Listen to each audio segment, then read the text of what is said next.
अस्सलाम वालेकुम स्टूडेंट्स। हम केमिस्ट्री में chapter number 7 fundamental principles of organic chemistry study कर रहे हैं। इस चैप्टर के पहले 3 लेक्चर्स हो चुकी हैं, जिसमें फर्स्ट लेक्चर में हमने इंट्रोडक्शन के बारे में पढ़ा था कि व्हाट इज़ ऑर्गेनिक केमिस्ट्री। इसके बाद हमने ऑर्गेनिक कंपाउंड्स को डिस्कस किया था, ऑर्गेनिक केमिस्ट्री इनऑर्गेनिक के डिफरेंस को डिस्कस किया था। तो फर्स्ट लेक्चर में हमने इसका बेसिक इंट्रोडक्शन देखा था। सेकंड लेक्चर में हमने important features of organic compounds को डिस्कस किया था। इंपॉर्टेंट फीचर्स आ जाते हैं इसमें, इनकी प्रॉपर्टीज़ आ जाती हैं, उसको डिस्कस किया था। और इसके साथ साथ हमने इसकी स्कोप ऑफ ऑर्गेनिक केमिस्ट्री को या इंपॉर्टेंस ऑफ ऑर्गेनिक केमिस्ट्री को डिस्कस किया था। थर्ड लेक्चर हमारा जो था वो सोर्सेज ऑफ ऑर्गेनिक कंपाउंड से रिलेटेड था। सोर्सेज में हमने डिफरेंट सोर्सेज को देखा था और इसमें हमने जो डिटेल डिस्कशन की थी वो sources from dead plants means fossil fuels को हमने डिस्कस किया था, जिसमें हमने कोल को डिस्कस किया था, नेचुरल गैस को डिस्कस किया था एंड पेट्रोलियम को डिस्कस किया था। अब उस लास्ट लेक्चर में सोर्सेज ऑफ ऑर्गेनिक कंपाउंड जो हमारा लास्ट लेक्चर था उसमें हमने पेट्रोलियम को डिस्कस किया था और एट द एंड हमने एक टेक्निक का जिक्र किया था कि फ्रैक्शनल डिस्टिलेशन एक ऐसी टेक्निक होती है जिसमें हम पेट्रोलियम की डिफरेंट फ्रैक्शंस को ऑब्टेन करते हैं और उन फ्रैक्शंस को हमने एक टेबल की फॉर्म में भी शो किया था, जिसमें हमारे पास केरोसिन ऑयल आता है, गैस ऑयल आता है, गैसोलीन आती है, डीजल है, पेट्रोलियम है। तो ये डिफरेंट फ्रैक्शंस हमारे पास ऑब्टेन होती थी। अब उससे नेक्स्ट आज जो हमारा टॉपिक ऑफ डिस्कशन है वो है 7.5 क्रैकिंग ऑफ पेट्रोलियम। तो आज के इस टॉपिक में हम देखेंगे कि क्रैकिंग ऑफ पेट्रोलियम जो है वो क्या होती है। फर्स्ट हम आ जाते हैं इस टॉपिक में कि हमने किन किन पॉइंट्स को स्टडी करना है। तो सबसे पहले हम देखेंगे कि क्रैकिंग होती क्या है, व्हाट इज़ क्रैकिंग। सेकंड हम आ जाते हैं कि कंडीशंस ऑफ क्रैकिंग क्या है, किन किन कंडीशंस पे क्रैकिंग जो है वो पॉसिबल होती है। थर्ड अगर हम आ जाएँ तो थर्ड ये है कि why there is a need of cracking, कि हमें क्रैकिंग की ज़रूरत क्यों महसूस होती है, हम क्रैकिंग क्यों करवाते हैं। फोर्थ पॉइंट्स में हम डिस्कस करेंगे कि what are the types of cracking. और लास्ट पॉइंट हमारा है इम्पॉर्टेंस ऑफ। अब सबसे पहले आ जाते हैं व्हाट इज़ क्रैकिंग, कि क्रैकिंग होती क्या है। क्रैकिंग आपको वर्ड से ही नज़र आ रहा है, इसके नाम से जाहिर हो रहा है कि वर्ड क्रैक से निकला है। क्रैक का मतलब होता है तोड़ना या तोड़फोड़ करना। तो अब क्रैकिंग क्या है, basically it is a break down और डिकम्पोजिशन। तो क्रैकिंग वो फिनोमिना होता है जिसमें हम किसी भी सब्सटेंस की ब्रेक डाउन करवाते हैं या उसकी डिकम्पोजिशन करवाते हैं। तो क्रैकिंग को अगर हम डिफाइन करें तो क्रैकिंग जो है ये basically a break down phenomena है जिसमें हम हाई मॉलिक्यूलर वेट कंपाउंड्स को लोअर मॉलिक्यूलर वेट कंपाउंड्स में ब्रेक डाउन करवाते हैं। अब हाई मॉलिक्यूलर वेट कंपाउंड्स जो होते हैं उनके बॉइलिंग पॉइंट्स हमेशा हाई होते हैं। क्यों उनके बॉइलिंग पॉइंट्स हाई होते हैं, उनका मॉलिक्यूलर वेट ज़्यादा है, तो उसकी वजह से क्या होगा, उनके बॉइलिंग पॉइंट्स ऑटोमेटिकली क्या होंगे, ज़्यादा होंगे। अब हर वो सब्सटेंस जिसका बॉइलिंग पॉइंट ज़्यादा होता है उसकी वोलेटिलिटी जो है वो कम होगी, मीन्स वो लेस वोलेटाइल होगा। वोलेटाइल आपको पता है कि वो सब्सटेंस जो रूम टेम्परेचर पे ही वेपराइज हो जाती है उसको हम क्या कहते हैं, उसकी वोलेटिलिटी कहते हैं। कि ऐसी प्रॉपर्टी जिसमें कोई भी चीज़ रूम टेम्परेचर पे ही वेपराइज हो जाए, ये उसकी वोलेटिलिटी कहलाती है। तो जितना किसी चीज़ का बॉइलिंग पॉइंट ज़्यादा होगा उतनी ही उसकी वोलेटिलिटी क्या है, कम होगी। अब जो लोअर मॉलिक्यूलर वेट कंपाउंड्स होते हैं उनके बॉइलिंग पॉइंट्स लो होते हैं, इसी वजह से वो क्या होता है, रूम टेम्परेचर पे वेपराइज हो जाते हैं, तो उनकी वोलेटिलिटी जो है वो ज़्यादा होती है। इसकी सिंपल एग्जांपल आप अल्कोहल की ले सकते हैं। अल्कोहल को अगर आप ओपन एटमॉस्फेयर में रखते हैं तो वो फ़ौरन से वेपराइज हो जाता है। तो स्मॉलर अल्कोहल का जो मॉलिक्यूलर फॉर्मूला C2H5OH है, तो स्मॉलर मॉलिक्यूलर वेट कंपाउंड्स जो होते हैं उनके बॉइलिंग पॉइंट्स लो होते हैं, जिसकी वजह से वो इजीली वोलेटाइल हो जाते हैं, वेपराइज हो जाते हैं। तो cracking is a phenomena in which break down of high molecular weight compounds into lower molecular weight compounds which are more volatile. तो बेसिकली क्रैकिंग जो है ये एक ऐसी टेक्निक होती है, एक ऐसा फिनोमिना है जिसमें हम हाई मॉलिक्यूलर वेट कंपाउंड्स जिनके बॉइलिंग पॉइंट्स ज़्यादा होते हैं, जो कम वोलेटाइल होते हैं, उनको लोअर मॉलिक्यूलर वेट कंपाउंड्स जिनके बॉइलिंग पॉइंट कम होते हैं और मोर वोलेटाइल होते हैं उसमें ब्रेक डाउन करवा देते हैं या उनको उसमें कन्वर्ट कर देते हैं। अब क्रैकिंग को हम एक एग्जांपल से डिस्कस करते हैं कि आपको एक स्ट्रक्चर दिखाया गया है, सामने एक एग्जांपल दिखाई गई है। इसमें आप देखिए आपको डिकेन नज़र आ रहा है। डिकेन में total number of carbon atoms 10 है और total number of hydrogen atoms are 22। कि एक हाई मॉलिक्यूलर वेट कंपाउंड है और हाई मॉलिक्यूलर वेट कंपाउंड्स का जो बॉइलिंग पॉइंट होता है वो ज़्यादा होता है, और जितना किसी सब्सटेंस का बॉइलिंग पॉइंट ज़्यादा होगा उतनी ही वो क्या है, लेस वोलेटाइल होगी। तो हमने क्रैकिंग को पीछे डिस्कस किया था कि क्रैकिंग क्या होती है। इसमें हम basically high molecular weight compounds को लोअर मॉलिक्यूलर वेट कंपाउंड्स में कन्वर्ट करते हैं। मीन्स हम हाई मॉलिक्यूलर वेट कंपाउंड्स जिनका बॉइलिंग पॉइंट ज़्यादा होता है, उनका लेस वोलेटाइल होते हैं, उनको हम लोअर मॉलिक्यूलर वेट कंपाउंड्स जिनका बॉइलिंग पॉइंट कम होता है और वो मोर वोलेटाइल होते हैं, उसमें उन्हें कन्वर्ट करते हैं। अब यहाँ पे डिकेन एक हाई मॉलिक्यूलर वेट कंपाउंड्स है, इसकी ब्रेकडाउन करवाई जाती है into lower molecular weight compounds. जब डिकेन की ब्रेकडाउन करवाई जाती है तो इससे हमें 3 तरह की फ्रैक्शंस हासिल होती हैं। नंबर 1 इसमें है पेंटेन। पेंटेन में number of carbon atoms total आपको 5 नज़र आ रहे हैं, नंबर ऑफ हाइड्रोजन एटम्स जो है वो 12 है, तो इसका मॉलिक्यूलर फार्मूला C5H12 है। सेकंड जो फ्रैक्शन इसमें हमें मिलती है वो है propene, C3H6, total number of carbon atom 3 है and total number of hydrogen atom इस कंपाउंड में 6 है। थर्ड जो फ्रैक्शन हमें इसमें मिल रही है वो है इथीन, C2H4, इसमें total number of carbon atoms हमारे पास 2 है and total number of hydrogen atoms जो हैं वो 4 है। तो यहाँ पे आप देखें कि जो डिकेन था वो large high molecular wait compound था जिसमें total number of 10 carbon atoms थे एंड 22 हाइड्रोजन एटम्स थे। ये हाई बॉइलिंग पॉइंट था। इसको अपनी रिक्वायरमेंट के अकॉर्डिंग बनाने के लिए हमने क्या किया, हमने इसकी ब्रेकडाउन करवा दी और ब्रेकडाउन के नतीजे में हमारे पास lower molecular weight compounds produce हुए और जिनके बॉइलिंग पॉइंट्स जो थे वो कम थे और ये मोर वोलेटाइल थे। अब ये C5H12 जो फर्स्ट फ्रैक्शन है, C3H6 जो सेकंड फ्रैक्शन है, C2H4 जो थर्ड फ्रैक्शन है, इन तीनों की total number of carbon atoms and total number of hydrogen atoms का अगर आप सम करें तो ये हमारे डिकेन के इक्वल आपको मिलेगा। मीन्स जितने number of total number of carbon atoms and total number of hydrogen atoms in decane are present will always be equal to total number of carbon atoms in smaller molecules, तो and total number of hydrogen atoms in smaller molecule, कि एक high molecular wait में जितने number of carbon atoms होंगे और जितने number of hydrogen atoms होंगे उतने ही हमारे जो फ्रैक्शंस ऑब्टेन होती हैं उनमें number of carbon atoms and number of hydrogen atom will be same. अब नेक्स्ट हम आ जाते हैं क्रैकिंग पे, कंडीशंस ऑफ क्रैकिंग पे।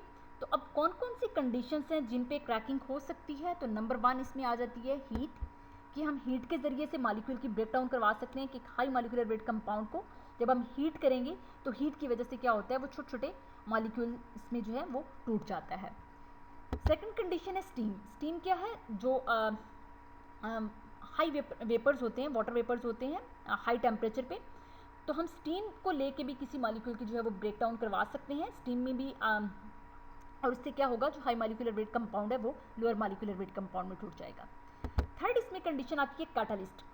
कैटलिस्ट क्या है, कैटलिस्ट वो चीज़ होती है जो किसी भी रिएक्शन की स्पीड, रिएक्शन के रेट को स्पीड अप कर देती है, मीन्स किसी भी रिएक्शन को वो जल्दी करवा देता है। तो कैटलिस्ट क्या करता है, कैटलिस्ट के ज़रिए से भी हम क्या करते हैं, अपने हाई मॉलिक्यूलर वेट कंपाउंड को लोअर मॉलिक्यूलर वेट कंपाउंड के अंदर कन्वर्ट कर देते हैं और इस तरह से हम मोर वोलेटाइल कंपाउंड्स हैं वो ऑब्टेन कर सकते हैं। अब नेक्स्ट हम देखते हैं definition of cracking of petroleum. अब डेफिनेशन क्या है, डेफिनेशन के अकॉर्डिंग हम इसको डिफाइन करते हैं कि ये ऐसा फिनोमिना है जिसमें हम हायर मॉलिक्यूलर वेट हाइड्रोकार्बन्स जिनके बॉइलिंग पॉइंट्स ज़्यादा होते हैं उनको हम लोअर मॉलिक्यूलर वेट हाइड्रोकार्बन्स जिनके बॉइलिंग पॉइंट कम होते हैं और वो मोर वोलेटाइल होते हैं उनमें हम उन्हें कन्वर्ट कर देते हैं, और इस फिनोमिना को हम क्या कहते हैं, क्रैकिंग ऑफ पेट्रोलियम। तो cracking of petroleum basically it is a phenomena in which breaking of higher hydrocarbons into having high boiling points into a variety of lower hydrocarbons which are more volatile having low boiling point is called cracking of petroleum. अब हम इसको एक example से discuss करते हैं। ये example आपकी book की ही ली गई है। अब यहाँ पे देखिए आपको जो एक स्ट्रक्चर नज़र आ रहा है अल्केन C16H34, ये एक अल्केन कंपाउंड है। पिछली एग्जाम्पल में हमने डिकेन लिया था जिसमें total number of carbon atoms 10 थे। अब यहाँ पे हम C16H34 ले रहे हैं तो इसको हम हेक्सा डिकेन कहते हैं। हेक्सा 6 को शो करता है और डिकेन नंबर ऑफ कार्बन एटम 10 को शो करता है। तो इस केमिस्ट्री की काउंटिंग के अकॉर्डिंग ये जो मॉलिक्यूल है इसका नेम हेक्सा डिकेन है। डिकेन हम इसको इसलिए कह रहे हैं क्योंकि ये अल्केन क्लास से बिलोंग करता है और हेक्सा डिकेन इसमें total number of carbon atom 16 है। अब ये एक हाई मॉलिक्यूलर वेट कंपाउंड है जिसका बॉइलिंग पॉइंट क्या होता है, हाई होता है।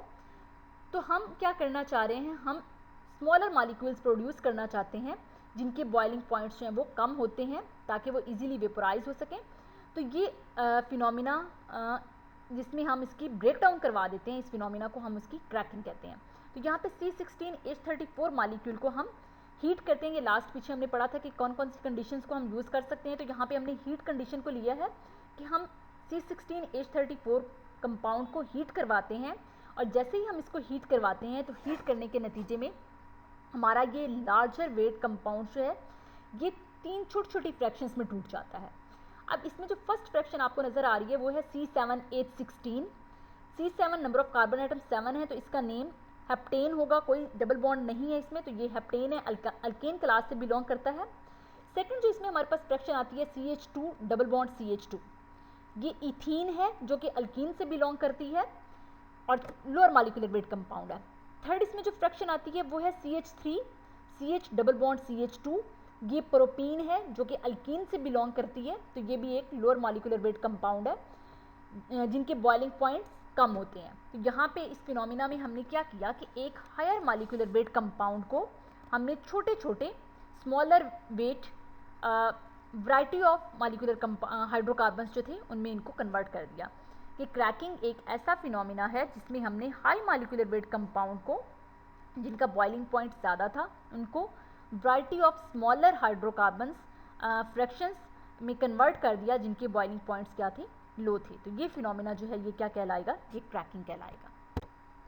अब नेक्स्ट हम आ जाते हैं why there is the need of cracking, कि क्रैकिंग की ज़रूरत हमें क्यों महसूस होती है, हम क्यों लार्जर वेट हाइड्रोकार्बन्स को स्मॉलर वेट हाइड्रोकार्बन्स में कन्वर्ट कर रहे हैं, इसकी ज़रूरत हमें क्यों पेश आती है। तो इसके लिए आपको थोड़ा सा पिछला जो है लेक्चर उसको देखना पड़ेगा। वहाँ पे हमने डिस्कस किया था कि जब हम पेट्रोलियम की फ्रैक्शनल डिस्टिलेशन करवाते हैं, फ्रैक्शनल डिस्टिलेशन क्या होती है कि ये एक ऐसी टेक्निक होती है जिसमें हम किसी भी सब्सटेंस को उसके बॉइलिंग पॉइंट की बेसिस पे सेपरेट आउट करते हैं। अब पेट्रोलियम या क्रूड ऑयल जो है उसके अंदर डिफरेंट फ्रैक्शंस होती हैं, तो उन फ्रैक्शंस को हम on the basis of their boiling points जो है वो सेपरेट आउट करते हैं थ्रू फ्रैक्शनल डिस्टिलेशन। तो वहाँ पे आपको एक फ्लो चार्ट, एक टेबल दिखाया गया था जिसमें पेट्रोलियम की डिफरेंट फ्रैक्शंस दिखाई गई थी। इसमें आपको दिखाया गया था केरोसिन ऑयल होगा, गैस ऑयल है, केरोसिन ऑयल है, गैसोलीन है, एस्फॉल्ट है, डीजल है, पेट्रोलियम है, पेट्रोलियम ईथर है। तो ये सारी फ्रैक्शंस पेट्रोलियम की हम ऑब्टेन करते हैं। यहाँ उस लेक्चर में आपको दिखाया गया था कि इसमें हर फ्रैक्शन के नंबर ऑफ कार्बन आइटम्स कितने हैं, उनके बॉइलिंग पॉइंट्स क्या हैं और उनके फर्दर क्या क्या यूजेज हैं। अब वहाँ पे एक फ्रैक्शन जो है गैसोलीन, वो यूज़ होती है ज़्यादातर पेट्रोल के तौर पे, मतलब हम उसको ऑटोमोबाइल में यूज़ करते हैं। अब जो जब हम क्रूड ऑयल की फ्रैक्शनल डिस्टिलेशन करवाते हैं तो उसके नतीजे में हमारे पास जो गैसोलीन प्रोड्यूस होती है वो जस्ट 20% गैसोलीन प्रोड्यूस होती है। कि जब भी हम क्रूड ऑयल की फ्रैक्शनल डिस्टिलेशन करवाते हैं, मींस पेट्रोलियम की फ्रैक्शनल डिस्टिलेशन करवाते हैं, तो उसके नतीजे में जो हमें गैसोलीन की फ्रैक्शन मिलती है वो सिर्फ 20% है। ये फ्रैक्शन इतनी कम है कि ये हमारी ज़रूरियात को पूरा नहीं कर सकती। हमारी जो ज़रूरियात है, मींस जो हम ऑटोमोबाइल यूज़ कर रहे हैं, जो गाड़ियाँ हम यूज़ कर रहे हैं, उनमें पेट्रोल यूज़ होता है, तो ये हमारी उस डिमांड को फुलफ़िल नहीं कर सकती। फिर हम क्या करते हैं, फिर हम ऐसे कंपाउंड्स जो हाई मॉलिक्यूलर वेट हैं लेकिन वो इतने हमारे लिए उनकी इतनी ज़रूरत नहीं है, लेस डिज़ायरेबल हैं, तो ऐसी फ्रैक्शंस जो लेस डिज़ायरेबल हैं जैसा कि केरोसिन ऑयल है या गैस ऑयल है, उनको हम क्या करते हैं, लोअर मॉलिक्यूलर वेट गैसोलीन में कन्वर्ट कर देते हैं। Kerosene oil and gas oil क्या है, ये हाई मॉलिक्यूलर वेट कंपाउंड होते हैं, इनके बॉइलिंग पॉइंट्स ज़्यादा होते हैं। इनको हम फिर क्या करते हैं, गैसोलीन जो कि लोअर मॉलिक्यूलर वेट कंपाउंड है और इसका बॉइलिंग पॉइंट कम होता है, इसमें कन्वर्ट कर देते हैं ताकि हम अपनी जो ज़रूरत है उसको पूरा कर सकें। तो यहाँ पे लेस डिज़ायरेबल फ्रैक्शंस को हम केरोसिन ऑयल और गैस ऑयल को अपनी ज़रूरियात को पूरा करने के लिए गैसोलीन में कन्वर्ट कर देते हैं थ्रू फिनोमिना ऑफ। अभी तक हमने पीछे पढ़ा कि what is cracking, conditions of cracking and why there is a need of cracking. अब हम फोर्थ पॉइंट को डिस्कस करते हैं, what are the types of cracking.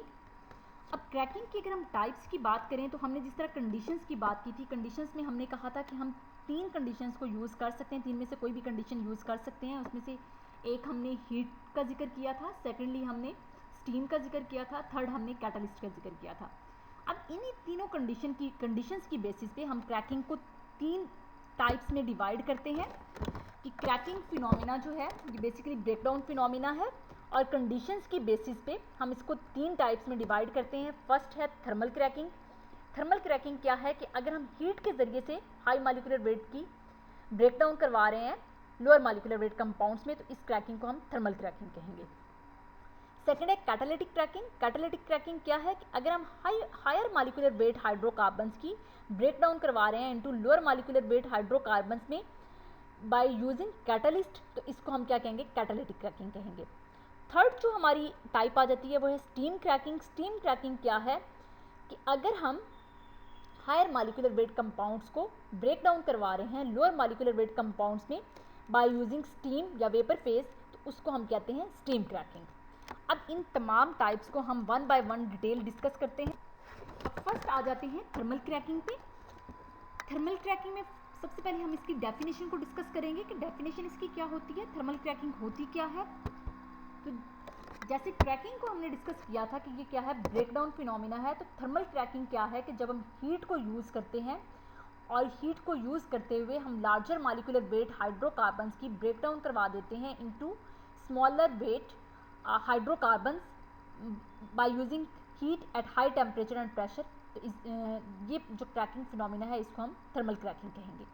अगर हम इसको डिफाइन करें तो डिफाइन इसको हम इस तरह से करेंगे कि it is the phenomena in which break down of larger molecules into smaller molecules by heating at high temperature and pressure is called thermal cracking. अब नेक्स्ट हम देखते हैं कि थर्मल क्रैकिंग की क्या क्या कंडीशंस हैं। तो कंडीशंस को अगर हम डिस्कस करें तो जिस तरह मैंने पीछे डिस्कस किया था कि क्रैकिंग में डिफरेंट कंडीशंस, अगर हम हीट को यूज़ करते हैं तो हीट थर्म से निकला है, तो उसी की बेस पे हम इसको क्या कहते हैं, थर्मल क्रैकिंग कहेंगे। तो फर्स्ट कंडीशन थर्मल क्रैकिंग में क्या है, हमें हीट देना होगी। हीट को यूज़ करते हुए ही हम हाई मॉलिक्यूलर वेट कंपाउंड को लोअर मॉलिक्यूलर वेट कंपाउंड में जो है वो डिकम्पोज कर देंगे, उसको ब्रेक डाउन करवा देंगे। सेकंड कंडीशन क्या है, हमें इसके लिए हाई टेम्परेचर चाहिए होगा। हीट देंगे तो हाई टेम्परेचर प्रोड्यूस होगा और हाई टेम्परेचर होगा तो ही मॉलिक्यूल की जो ब्रेक डाउन है वो पॉसिबल होगी। थर्ड कंडीशन क्या है, प्रेशर, हाई प्रेशर।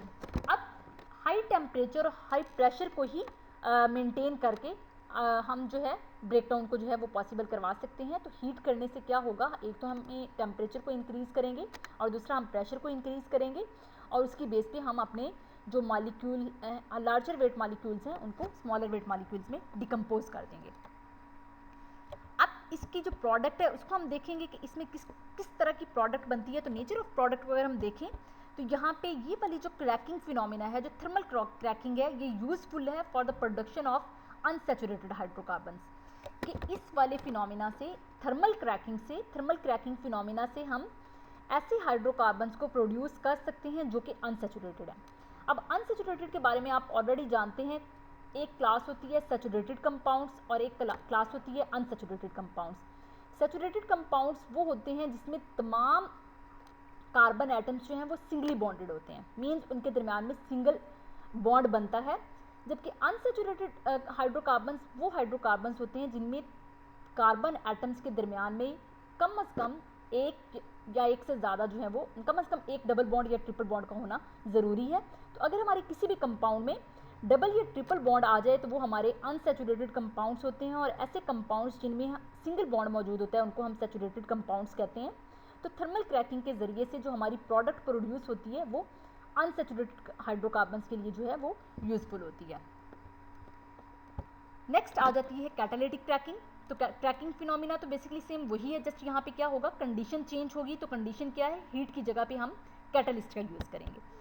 तो कैटालिटिक क्रैकिंग क्या है, ये एक ऐसा फिनोमिना होता है जिसमें हम लार्जर मॉलिक्यूल्स को स्मॉलर मॉलिक्यूल्स में ब्रेक डाउन करवाते हैं बाय यूजिंग कैटालिस्ट। यहाँ पे अब कैटलिस्ट को हम यूज़ कर रहे हैं तो कैटलिस्ट का अपना क्या फंक्शन होता है कि किसी भी रिएक्शन के रेट को स्पीड अप कर देता है, किसी भी रिएक्शन की स्पीड को जो है ये फास्ट कर देता है। तो यहाँ पे फिर हमें हाई टेम्परेचर और हाई प्रेशर देने की ज़रूरत नहीं होती। ये क्रैकिंग जो है हम लो टेम्परेचर और लो प्रेशर पे ही करवा सकते हैं, मीन्स कि ब्रेक डाउन हम लो टेम्परेचर लो प्रेशर पे ही जस्ट कैटलिस्ट को ऐड करके ब्रेक डाउन करवा सकते हैं। अब यहाँ पे कंडीशंस की अगर हम बात करें तो कंडीशंस में यहाँ पे फर्स्ट कंडीशन आ जाती है, हम कैटलिस्ट का यूज़ करते हैं। और ज़्यादातर कौन कौन से कैटलिस्ट यूज़ किए जाते हैं, इसमें एलुमिना आ जाता है, Al2O3 एल्यूमिनियम ऑक्साइड। और सेकंड इसमें जो कैटलिस्ट आ जाता है वो सिलिका है, सिलिकॉन डाइऑक्साइड SiO2, ये हम यूज़ करते हैं। थर्ड कंडीशन को देखें तो यहाँ पे लोअर टेम्परेचर यूज़ किया जाता है। पीछे हमने कहा था थर्मल क्रैकिंग में हाई टेम्परेचर यूज़ होता है, जबकि कैटालिटिक क्रैकिंग में क्या है, लोअर टेम्परेचर है और उसकी जो रेंज है तकरीबन 500 डिग्री सेल्सियस तक है। थर्ड कंडीशन है लोअर प्रेशर। वहाँ पे थर्मल क्रैकिंग में हमने प्रेशर भी हाई प्रेशर की बात की थी, जबकि कैटालिटिक क्रैकिंग में क्या होता है, प्रेशर जो है वो लो प्रेशर हम यूज़ करते हैं और तकरीबन ये ऑलमोस्ट 200 एटमॉस्फेयर होता है। अब इसमें अगर हम प्रोडक्ट की बात करें कि किस तरह की प्रोडक्ट बनती है, तो ये गैसोलीन, ऐसी गैसोलीन प्रोड्यूस करता है जिसका ऑक्टेन नंबर हाई होता है। ऑक्टेन नंबर को हम नेक्स्ट लेक्चर में डिस्कस करेंगे, ऑक्टेन नंबर क्या होता है। जिस गैसोलीन के अंदर ऑक्टेन नंबर ज़्यादा होता है वो बेटर गैसोलीन होती है। नेक्स्ट क्या है, it is used for obtaining better quality gasoline. जैसा मैंने अभी आपको डिस्कस किया कि ऑक्टेन नंबर अगर हाई होता है तो हमारे पास जो गैसोलीन की क्वालिटी है वो बेहतर आती है, तो इससे जो हमारी प्रोडक्ट बनती है, मीन्स जो हमारे पास गैसोलीन आती है वो अच्छी क्वालिटी की प्रोड्यूस होती है। थर्ड आ जाती है स्टीम क्रैकिंग। अब स्टीम क्रैकिंग क्या है, यहाँ पे जस्ट कंडीशन जो है वो चेंज होगी, हीट या कैटलिस्ट का हम यूज़ नहीं करेंगे, बल्कि क्या होगा, हम वेपर्स का यूज़ करेंगे, स्टीम का यूज़ करेंगे। तो ऐसा प्रोसेस जिसमें हम हायर हाइड्रोकार्बन्स को वेपर फेज के साथ मिक्स करवाते हैं, मीन्स उसको हम स्टीम के साथ मिक्स करते हैं और उसको हीट करते हैं for a short period, then इसको कूल करते हैं रैपिडली और उसके नतीजे में हमारे पास क्या होता है, स्टीम क्रैकिंग आती है। तो process in which higher hydrocarbons in vapour phase are mixed with steam heated for short duration at about 900 degree Celsius and cooled rapidly is known as steam cracking.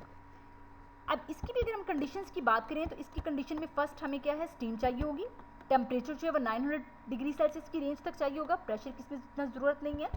Nature of product की बात करें कि किस तरह की product हम यहाँ पे ऑब्टेन करते हैं, तो ये भी यूजफुल है for lower unsaturated hydrocarbons. Unsaturated means double या ट्रिपली बॉन्डेड जो कार्बन एटम्स कंपाउंड होंगे वो हमारे पास हाइड्रोकार्बन्स होंगे, वो प्रोड्यूस होंगे।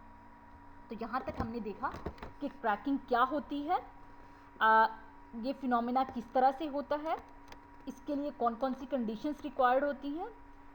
इसके बाद हमने देखा कि why there is the need of cracking, इस क्रैकिंग की हमें ज़रूरत क्यों महसूस होती है।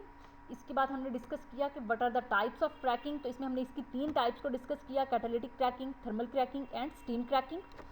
अब हम आ जाते हैं इम्पोर्टेंस ऑफ क्रैकिंग कि अब ये जो सारा हमने क्रैकिंग का फिनोमिना पढ़ा है, जो क्रैकिंग हमने करवाई है, इसका बेसिकली स्कोप क्या है, इसकी इंपॉर्टेंस क्या है, क्यों हम इसको इतना डिस्कस कर रहे हैं।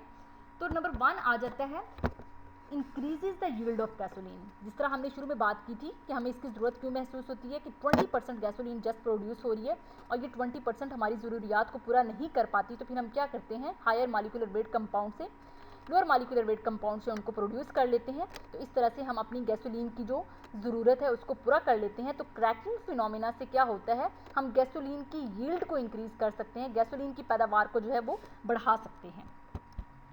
सेकेंड, इसका क्या स्कोप है, it produces large amount of useful by products, अब like ethene, propene, butene and benzene. अब बाय प्रोडक्ट्स क्या होते हैं, जब भी आप केमिस्ट्री में रिएक्शंस करवाते हैं तो रिएक्शन में एक प्रोडक्ट्स और बाय प्रोडक्ट्स दोनों बनते हैं। अब प्रोडक्ट क्या होता है कि वो चीज़ जो रिएक्शन में आपकी ज़रूरत है, आप बनाना चाह रहे हैं, उसको हम प्रोडक्ट कहते हैं। लेकिन बाज़ औक़ात जब हम रिएक्शन करवाते हैं तो रिएक्शन में क्या होता है, जो चीज़ हमें चाहिए, जो हम चीज़ बनाना चाह रहे हैं वो तो बनती है, लेकिन उसके साथ साथ कुछ एक्स्ट्रा चीज़ें भी बन जाती हैं जिनकी हमें ज़रूरत नहीं होती। तो वो एक्स्ट्रा चीज़ें जिनकी हमें ज़रूरत नहीं होती उनको हम बाय प्रोडक्ट्स कहते हैं।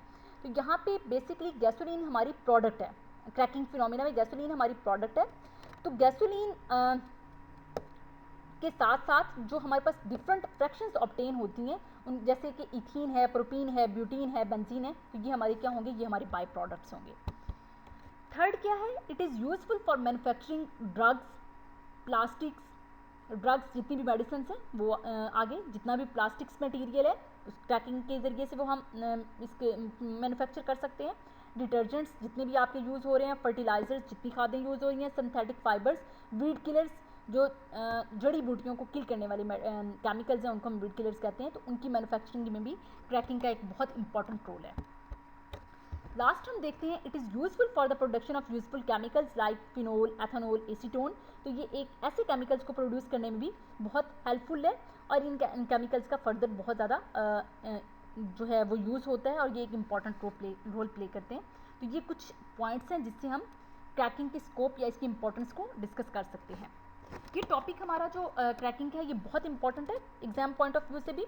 अक्सर इसमें ये क्वेश्चन आपको आ जाता है, लॉन्ग में भी आ जाता है, शॉर्ट में भी इसके बारे में पूछा जा सकता है। तो नेक्स्ट हम इसी का जो नेक्स्ट टॉपिक होगा रिफॉर्मिंग, उसको स्टार्ट करेंगे। यहाँ तक आपका जो क्रैकिंग फिनोमिना है, क्रैकिंग टॉपिक है, ये कंप्लीट होता है।